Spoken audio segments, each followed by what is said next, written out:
ನಮಸ್ಕಾರ ವೀಕ್ಷಕರೇ. ಒಬ್ಬರು ವಕೀಲರು ಒಂದು ಕನ್ಸರ್ನಿಂದ ಒಂದು ನೋಟಿಸನ್ನು ಕಳಿಸಿರ್ತಾರೆ. ಆ ನೋಟಿಸನ್ನು ಸೋಷಿಯಲ್ ಮೀಡಿಯಾದಲ್ಲಿ ಸುಟ್ಟಾಕುವಂಥದ್ದು ಇದೆಲ್ಲ ನ್ಯಾಯಾಂಗಕ್ಕೆ ಒಂದು ಮಾಡುವಂಥ ಅವಮಾನ ಆಗುತ್ತೆ. ವಕೀಲರಿಗೆ ಅವ್ರದ್ದೇ ಆದಂಥ ಗೌರವ ಇರುತ್ತೆ. ಅವ್ರು ಕಳಿಸೋ ನೋಟಿಸ್ಗೂ ಕೂಡ ಅಷ್ಟೇ ಮಹತ್ವ ಇರುತ್ತೆ.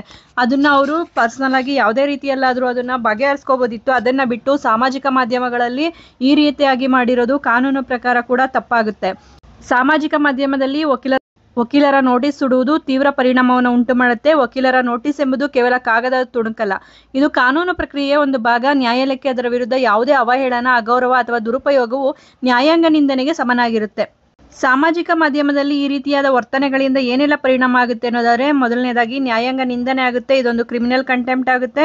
ವಕೀಲರ ನೋಟಿಸನ್ನು ಸಾಮಾಜಿಕ ಮಾಧ್ಯಮದಲ್ಲಿ ಸುಡುವುದು ನ್ಯಾಯಾಂಗದ ಅಧಿಕಾರಕ್ಕೆ ಅವಮಾನವೆಂದು ಪರಿಗಣಿಸಲಾಗುತ್ತೆ. ನ್ಯಾಯಾಂಗದ ಕಾರ್ಯನಿರ್ವಹಣೆಗೆ ಅಡ್ಡಿಪಡಿಸಿದರೆ ಅಥವಾ ಅದರ ಗೌರವಕ್ಕೆ ಧಕ್ಕೆ ತಂದರೆ ಅದು ನ್ಯಾಯಾಂಗ ನಿಂದನೆ ಆಗುತ್ತೆ. ನ್ಯಾಯಾಂಗ ನಿಂದನೆಯು 6 ತಿಂಗಳವರೆಗೆ ಸರಳ ಸಜ್ಜೆ ಅಥವಾ 2,000 ರೂಪಾಯಿಗಳವರೆಗೆ ದಂಡ ಅಥವಾ ಎರಡೂ ಆಗಿರಬಹುದು. ದಂಡವನ್ನು ಪಾವತಿಸದಿದ್ದರೆ ಶಿಕ್ಷೆಯನ್ನು ವಿಸ್ತರಿಸಬಹುದು. ಸಾಮಾಜಿಕ ಮಾಧ್ಯಮದಲ್ಲಿ ಈ ರೀತಿ ಮಾಡುವುದು ಪ್ರಕರಣದ ಕಾನೂನು ಪ್ರಕ್ರಿಯೆಯನ್ನು ಹಳಿತಪ್ಪಿಸಲು ಅಥವಾ ಅಡ್ಡಿಪಡಿಸಲು ಪ್ರಯತ್ನಿಸಿದಂತೆ ಪರಿಗಣಿಸಬಹುದಾಗಿರುತ್ತೆ. ಇದು ಪ್ರಕರಣದಲ್ಲಿ ನಿಮ್ಮ ಸ್ಥಾನವನ್ನು ಇನ್ನಷ್ಟು ದುರ್ಬಲಗೊಳಿಸುತ್ತೆ.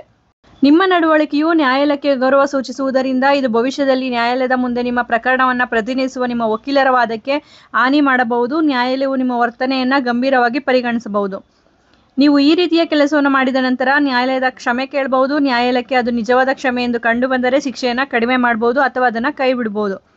ಯಾವುದೇ ವಕೀಲರ ನೋಟಿಸನ್ನು ಗಂಭೀರವಾಗಿ ಪರಿಗಣಿಸುವುದು ಮುಖ್ಯ ಆಗುತ್ತೆ. ಅದನ್ನು ತಿರಸ್ಕರಿಸುವುದು ಅಥವಾ ಸಾರ್ವಜನಿಕವಾಗಿ ಅವಮಾನಿಸುವುದು ಪರಿಸ್ಥಿತಿಯನ್ನು ಮತ್ತಷ್ಟು ಹದಗೆಡಿಸುತ್ತದೆ ಮತ್ತು ಕಾನೂನು ಸಮಸ್ಯೆಗಳನ್ನು ಹೆಚ್ಚಿಸುತ್ತೆ.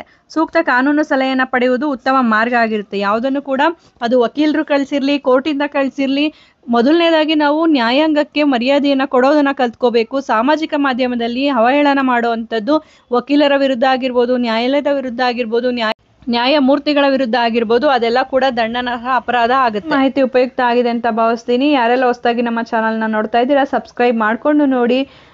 ಈ ವಿಡಿಯೋ ಇಷ್ಟ ಆಗಿದೆ ಅನ್ಸೋರು ಶೇರ್ ಮಾಡಿ, ಲೈಕ್ ಮಾಡಿ ಮತ್ತು ನಮ್ಮ ಚಾನಲ್ನ ನೋಟಿಫಿಕೇಶನ್ಗಾಗಿ ಬೆಲ್ ಐಕಾನನ್ನು ಪ್ರೆಸ್ ಮಾಡಿ. ಕಾನೂನು ಮಾಹಿತಿಯನ್ನು ಪ್ರತಿಯೊಬ್ಬರು ಕೂಡ ತಿಳ್ಕೋಬೇಕು. ಕಾನೂನಿನ ಜ್ಞಾನ ನಮ್ಮಲ್ಲಿ ಹೆಚ್ಚಾದಷ್ಟು ನಾವು ಸಮಾಜದಲ್ಲಿ ಬಾಳೋದಕ್ಕೆ ತುಂಬಾ ಸುಲಭ ಆಗುತ್ತೆ. ಧನ್ಯವಾದಗಳು.